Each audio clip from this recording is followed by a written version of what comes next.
안녕하세요. 제가 만든 프로그램에 대해 발표를 하게 된 분자생물학과 배주연입니다.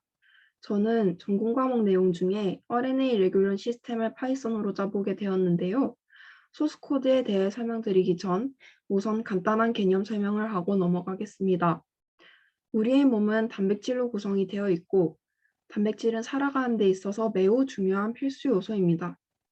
그렇기에 우리의 유전자가 들어있는 DNA로부터 자체적으로 단백질을 생산해낼 수 있는 구조를 가지고 있는데 이를 센트럴 도그마라고 합니다. 소스 코드 위에 사진을 첨부했는데요. 이 그림이 센트럴 도그마 구조를 나타내고 있습니다. 그림을 보시게 되면 DNA로부터 바로 단백질이 만들어지는 것이 아니라 DNA로부터 mRNA가 만들어진 다음에 다시 mRNA로부터 단백질이 만들어지게 됩니다. 여기에서 흥미로운 점은 이 mRNA 자체에도 단백질들이 붙어 있다는 점입니다. 이 mRNA 자체에 붙어 있는 단백질의 종류에 따라 mRNA가 생산할 수 있는 단백질의 종류도 달라질 수 있다는 것입니다. 따라서 오늘 제가 발표할 RNA 레귤론 시스템은 mRNA에 붙어 있는 단백질의 종류에 따라서 mRNA를 그룹으로 분류하는 체계를 말하며 이 시스템은 단백질의 생산과 관련이 있기에 매우 중요한 시스템 중 하나라고 생각되어 소스 코드로 만들어 보았습니다.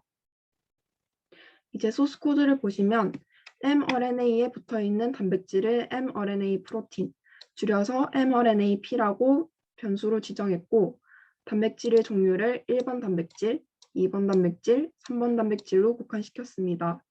이렇게 국한시킨 이유는 단백질의 종류가 셀 수 없이 많기 때문에 소스코드에서 판별할 단백질의 종류를 3개로 정하였습니다. 먼저 인풋을 사용해서 mRNA에 붙어있는 단백질의 종류를 입력받게 한 뒤에 조건문을 사용하여 단백질의 종류를 판단하고 프린트를 사용하여 mRNA가 어떤 그룹에 속해 있는지 나오도록 설정했습니다. 조건문을 차례대로 보면 만약 1번 단백질이 있을 경우에 다시 여기에서 세 갈래로 나오도록 중첩 조건문을 사용했습니다. 1번 단백질이 있을 때 2번 단백질이 같이 있을 경우에는 클래스 4, 1번 단백질이 있을 때 3번 단백질이 같이 있을 경우에는 클래스 5, 1번 단백질만 있을 경우에는 클래스 1으로 출력되도록 했습니다. 또한 1번 단백질과 2번 단백질이 같이 있을 때 3번 단백질 또한 같이 있을 경우 클래스 7로 출력되도록 했습니다. 그 다음으로 2번 단백질이 있을 경우를 보면 다시 여기에서 두 갈래로 나뉩니다. 중첩 조건문을 사용하여 2번 단백질이 있을 때 3번 단백질이 같이 있을 경우에는 클래스 6, 2번 단백질만 있을 경우에는 클래스 2로 출력되도록 했습니다. 그 다음으로 3번 단백질만 있을 경우에는 클래스 3로 출력되도록 했으며 1번, 2번, 3번 단백질을 제외한 다른 단백질이 입력됐을 경우에는 단백질의 종류를 잘못 입력하셨습니다로 출력되도록 설정했습니다. 이제 실제로 실행을 해보겠습니다. 입력란에 1번 단백질만 있을 경우에는 mRNA가 클래스 1,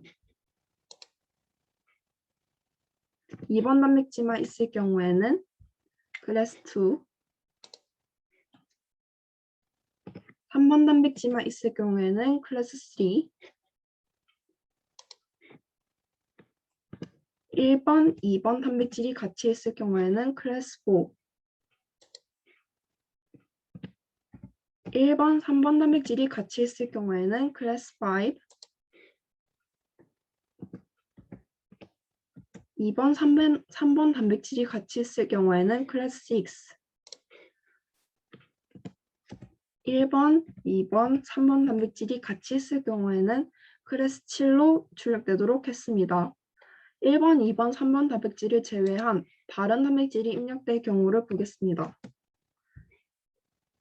4번에 입력했을 경우, 5번에 입력했을 경우, 4번, 6번, 이런 식으로 1번, 2번, 3번 단백질을 제외한 나머지 단백질의 종류를 입력했을 경우에는 종류를 잘못 입력하셨습니다로 출력되도록 설정했습니다. 이상 소스 코드에 대한 설명을 마치겠습니다.